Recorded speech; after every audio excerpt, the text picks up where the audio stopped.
IPL হলো Australian প্লেয়ারদের একটা পয়সা কামানোর প্ল্যাটফর্ম, সেটাই তো মনে হচ্ছে।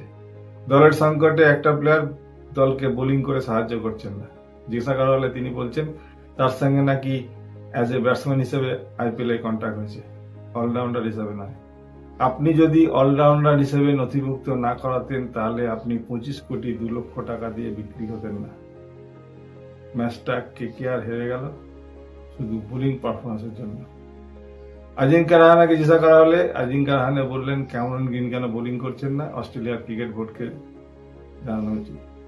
বেশ কয়েক ঘন্টা পরে অস্ট্রেলিয়ার বোর্ড থেকে একটা প্রেস বিবৃতি দিয়ে বলা হলো ক্যামেরন গ্রিনের নাকি ব্যাক পেন আছে, তিনি আপাতত 15 দিন বোলিং করতে পারবেন না। এই বোলিং এর অবস্থা কেকেআর এখন খুবই খারাপ। পাতি রানা চোটের জন্য আসেননি, চোটের কারণে হার্ষিদ রানা, আকাশদীপ সিং আইপিএল থেকে ছিটকে গেছে, আর মুস্তাফিজুরকে বাদ দিয়ে দেওয়া হয়েছে বিশেষ কোনো এক কারণে। এই মতো অবস্থায় ক্যামেরন গ্রিনে উচিত ছিল না কেকেআরকে বোলিং করে সাহায্য করা।